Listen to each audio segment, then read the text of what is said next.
Yo, what it do, man? It's your boy Boo. Today I'm coming at y'all with a little something special. We're coming at y'all with an educational video. We're talking about Annie Frank. Now, I'm not gonna lie to you. It's been a long time since I really talked about Annie Frank or even heard this name, but I saw her in the VR store, so I was like, hey, this is pretty interesting. Correct me if I'm wrong, but I believe she was a little girl when the Nazis started invading these towns and started like segregating the Jews and all that. I believe she was one of the few that got captured, and she was able to actually document her journey. And there's actually a book online or in person that you can read. We used to read a little bit about it in fifth grade, but I also took Holocaust in school in 12th grade. So I do know a little bit about her, but I don't know a whole bunch. So I don't want to tell you guys wrong information, or if I have, I'm sorry. I don't mean no disrespect to anybody when I do these videos, so hope you understand. But let's get straight to it. On the 12th of June, 1929, Anne Frank is born in Frankfurt, Germany. She is the second child of Jewish parents, Otto and Edith Frank. Her older sister is called Margot. I'm guessing that's her older sister right there. Dude, this is just a child, bro. In 1933, when Anne is 3 years old, Adolf Hitler and the Nazi Party rise to power in Germany. The Nazis, building on existing anti-Jewish sentiments, blame the Jews for many of Germany's problems, and Hitler's government soon passes laws that turn Jews into second-class citizens. Okay.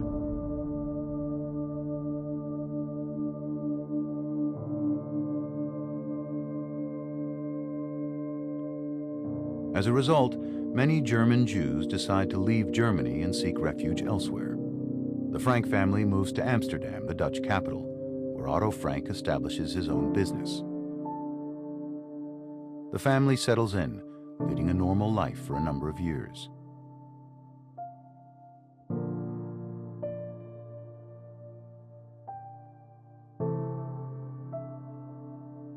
But then, in May 1940, shortly after the start of the Second World War, Nazi Germany invades the Netherlands. It installs an oppressive regime and starts isolating the Jewish population. In 1941, the situation worsens as the Nazis start to carry out raids, arresting Jewish men and transporting them to concentration camps in Nazi Germany.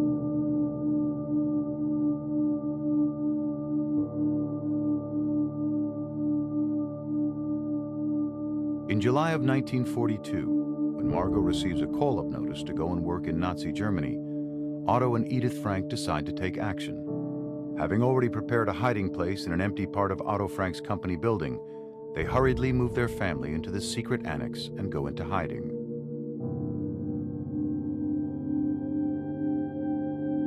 How old was she at this point?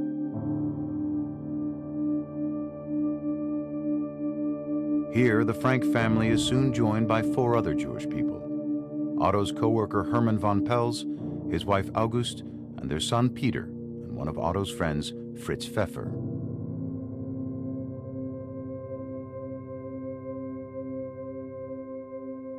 It is this group of 8 people that will live together in the small annex for more than 2 years, sharing the burden of living in hiding with the constant fear of being discovered. All this time, they are cared for by 6 helpers, trusted employees of Otto Frank, who supply them with food and other necessities.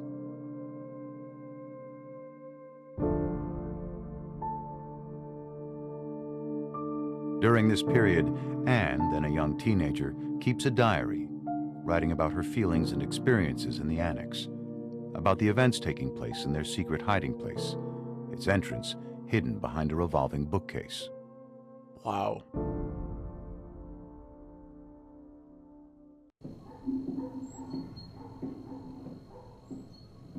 Whoa, what is this?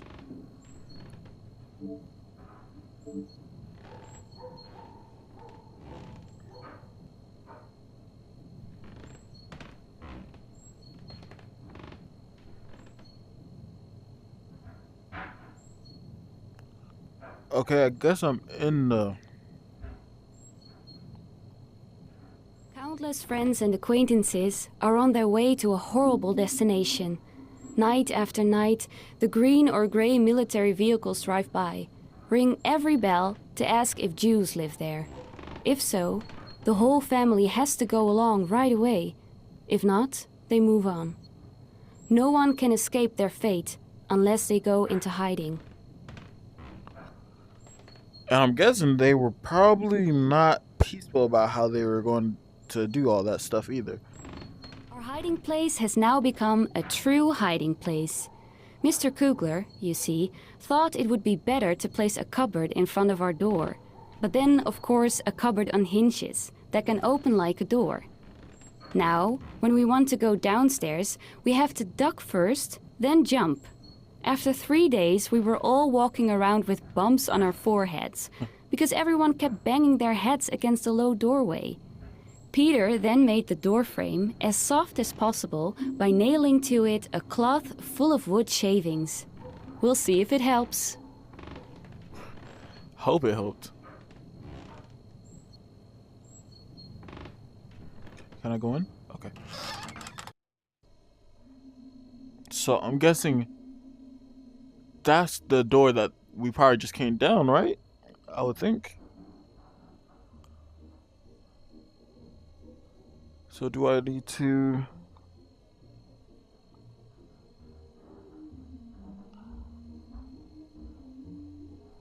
I hear music that way.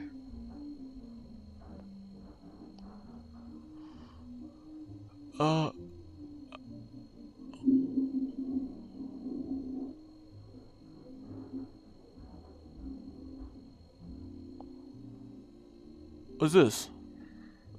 Straight across from the door, a steep set of stairs.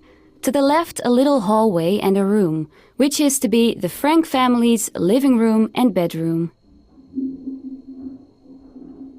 This room right here?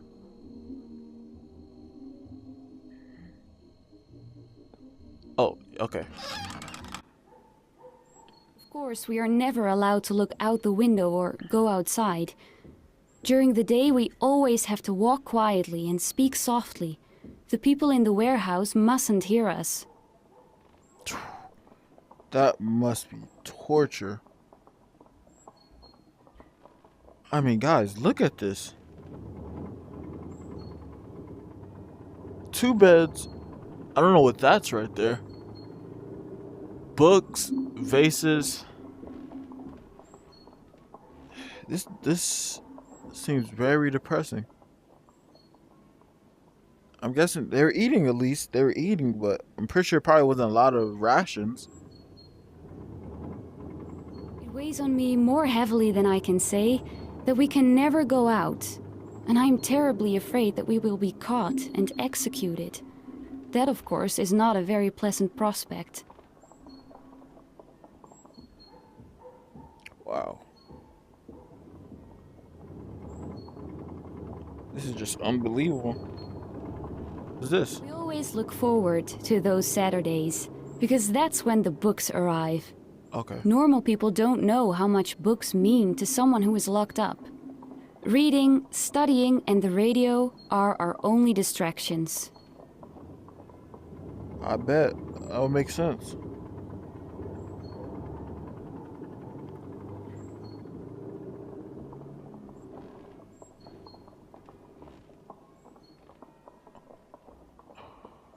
It's terrible being sick in here. Whenever I had to cough, I would crawl down deeper under the blankets and try to quieten my throat as gently as possible. But enough about being sick now. I'm feeling dandy again. I've grown half an inch, put on 2 pounds, pale and eager to learn. Hey, that's what's up. At least you're still growing, I guess. I mean, dude, this is just a child still in... Where am I now? Hold up. Okay, let's go right here. There we go. Whose room is The this? room, with its stern walls, was very bare until now, thanks to Father, who had brought my whole collection of picture postcards and movie stars here beforehand. I have been able to treat the walls with a pot of glue and a brush, and so turn the entire room into one big picture. Sick. At least this room looks a little bit more lively. It's her diary? Writing lets me get rid of it all. My sorrow disappears, my courage is revived. But, and that's the main question, will I ever be able to write something great? Will I ever be a journalist and a writer? I hope, oh, I do so hope I will, because writing lets me register everything, my thoughts, my ideals, and my fantasies. Respect, bro. Respect. I mean, dog, let's just take a moment to look at these photos, man. These are just regular families, yo. And she has to stay in hiding now. Oh, it's messed up, bro.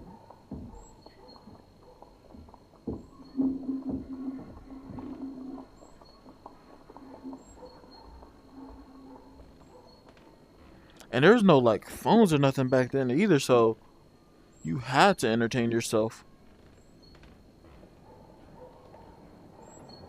What's this? As of yesterday, I have found something new. Binoculars? For instance, using a good pair of binoculars to spy on the lighted rooms of the people who live behind us. During the day, we are not allowed to open the curtains even an inch, but when it's so dark, there can be no harm in it. I don't know. I mean, are you guys just gonna stay here for the rest of your life?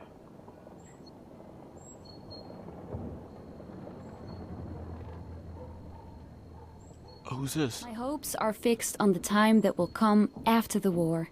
I would love to go to Paris for a year and London for a year to learn the language and study art history.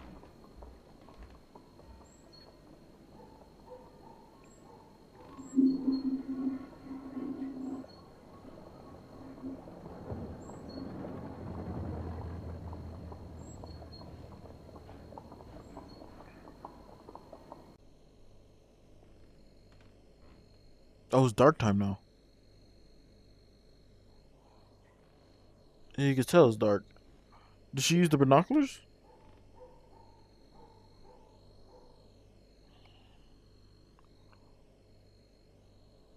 I'm not really sure where I'm supposed to go now.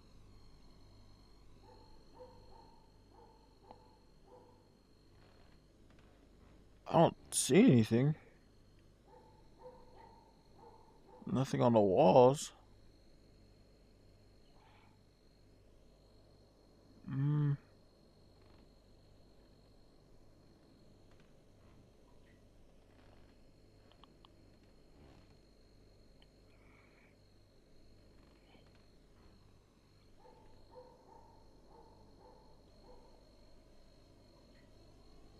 I feel bad for lying in a warm bed, while my dearest friends are out there somewhere, thrown or fallen to the ground. I even become afraid myself when I think about all those to whom I have always felt so close, and who are now in the hands of the cruelest brutes who ever existed. And that only because they are Jews.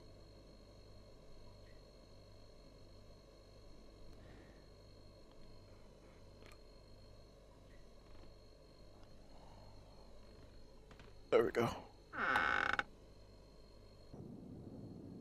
Margot and Mother are on pins and needles. Shh, Father. Quiet, Otto. Shh. It's 8:30. Come here now. You can't run the water anymore. Walk quietly. These are the various cries that go out to Father in the bathroom. At the stroke of 8:30, he must be in the room. Not a drop of water, no walking, everything quiet. When there's no one in the office downstairs, everything sounds so much louder in the storeroom. So, wow. I didn't even think about that part. Part so quiet and the walls so thin. You hear everything. I have changed, and very thoroughly too. totally and in every way. So My Robert? opinions, outlook, judgment, appearance, inner life, everything has changed, and I am pleased to say, because it's true, for the better. He's good. This is their bathroom. It's nothing too crazy. Sink. Not too sure what this is. Looks like I'm guessing just a regular counter. For all their, I don't know. I honestly don't know what they'll use that counter for. Maybe they have a baby or something? And the toilet. Newspaper. I'm guessing this is how you flush it. Wow, that's probably really loud. Okay. I don't know what this is for. I'm not too sure. It's pretty neat. I've never seen a toy like that.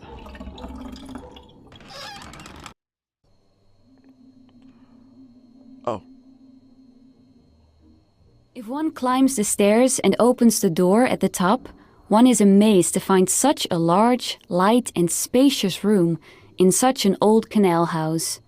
The kitchen, in other words, and also the bedroom of Mr. and Mrs. Van Pels, the common living room, dining room and study.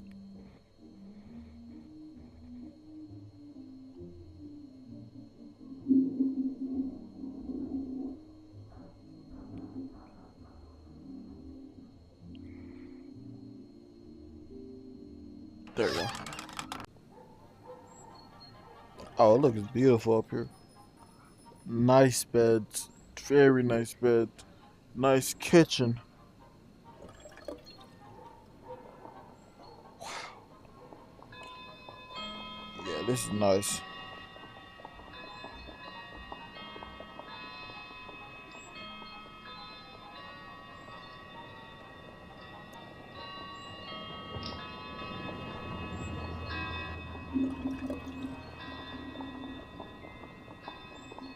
This is very nice.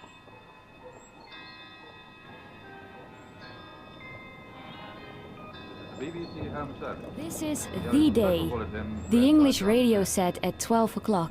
And rightly so, this is the day. The invasion has begun. The Annex in an uproar. Could it really be that the long-awaited liberation is on its way? The liberation about which we've talked so much, but that is still too lovely, too fabulous to ever come true. Could this year, this 1944, grant us victory? We don't know yet either, but the hope that springs eternal makes us brave, gives us renewed strength. As announced a little later, that General Montgomery is in command of the army group carrying out the assault. This army group includes British, Canadian, and United States forces. The Allied Commander-in-Chief, General Eisenhower, has issued an order of the day addressed to each individual of the It's Allied regular expeditionary stove. force. In it, he said, I think that's the oven right there. I think, or maybe this is like where you hold the pots. But they already have pots up here, so I'm guessing not. But this is the year 1944. During the 21 months we've been here, we have gone through quite a number of food periods. By food periods, I mean periods during which one gets nothing else to eat but a certain dish or certain vegetables. It is not nice at all to have to eat sauerkraut, for example, every day at lunch and at dinner again. But when you're hungry, there are lots of things you put up with. This order was distributed to assault elements after their embarkation. Can't imagine that Read by type. the appropriate commanders to all other troops in the Allied Expeditionary Force. And you just gotta deal with it too. That's the worst part. Majesty the King will broadcast to his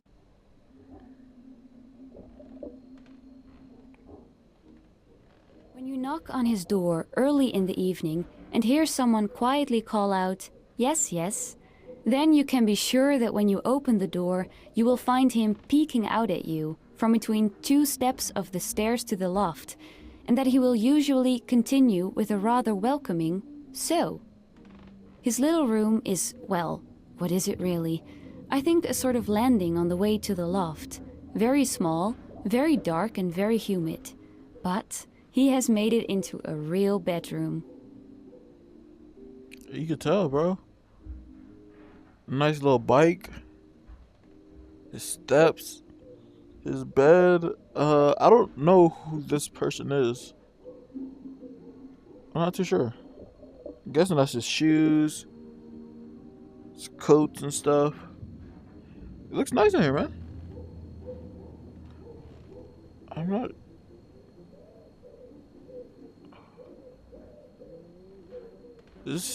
What is this? Changing room?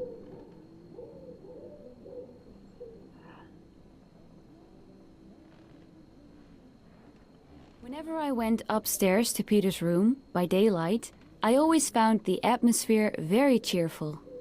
I watched for an opportunity to remain in the room unnoticed and to get him talking, and yesterday that opportunity arose. Peter, by the way, has suddenly developed a mania for crossword puzzles and does nothing else these days. I helped him with it, and soon we were sitting across from each other at his table, he in the chair, me on the divan. Wow. What's up there? Do you really think that father and mother would approve of me sitting on a divan with a boy, kissing? A boy of 17 and a half and a girl of almost 15? I don't really think so. But I have to rely on myself in this case. It's so peaceful and safe to lie in his arms and to dream. It is so exciting to feel his cheek against mine. It's so lovely to know that someone is waiting for me. Wow. I mean, they are still children, bro. They're still children, bro. Dang. I've reached the point where it doesn't matter much anymore whether I die or whether I live on. The world will go on spinning without me, and I can't do anything to change events anyway. I let it come and do nothing but study, and hope that things will turn out well. I'm guessing this is just the attic. It just seems like it. Nothing too crazy where they hang their clothes, maybe? Where'd they do their I go up laundry to the at? loft almost every morning to let the stuffy indoor air blow out of my lungs.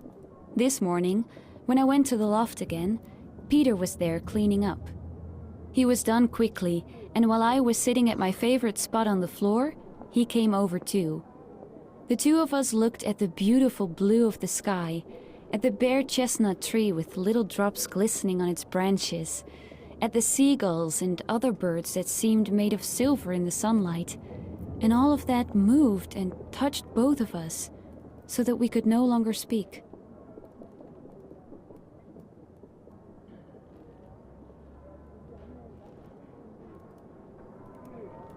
That is the difficult thing these days. Ideals, dreams, lovely expectations barely rise up before being struck down by the most horrible of realities and so destroyed completely. I see how the world is gradually being transformed into a wasteland. More and more loudly, I hear the incoming thunder that will kill us too. I feel the suffering of millions of people, and still, when I look at the sky, I think that all this will finally turn out for the good. That this hardness too will stop. That calm and peace will return to the world order. In the meantime, I must keep my ideals high and dry. In the days that are coming, I may actually be able to carry them out.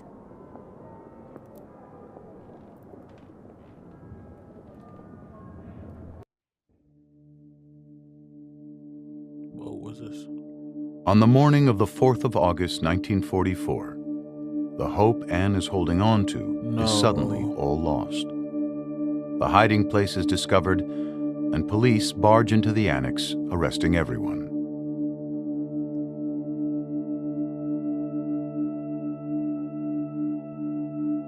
The group is transferred to Auschwitz, and men and women are separated upon arrival. After 2 months, Anne and her sister Margot are transferred to Bergen-Belsen. The living circumstances in the camp are horrific. And in February 1945, Anne and Margot Both die from illness and exhaustion, Wow. 2 months before the camp is liberated. Wow. Of the entire group, only Otto Frank survives the camps. When he returns to the Netherlands, he finds the annex completely ransacked. Most of Anne's writings, however, had been safeguarded after the raid by one of the helpers, Miep Gies.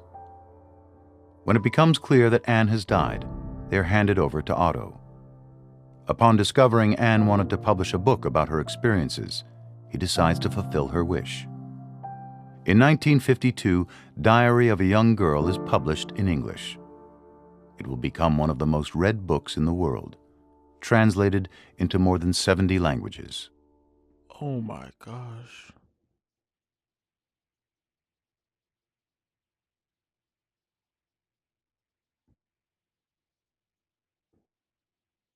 I don't want to have lived in vain. I want to go on living even after my death. Well, and I can tell you one thing. You for sure kept on living even after your death, man. For real. It is 2025 and we're still reading, talking about these horrible stuff that had to happen to you guys.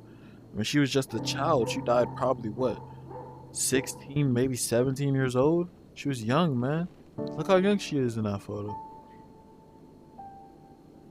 Outrageous that some of these people had to go through what they had to live through. This was her life. This is all she's known. Basically. Man, I'm out, man. Hope y'all have a good night. Peace.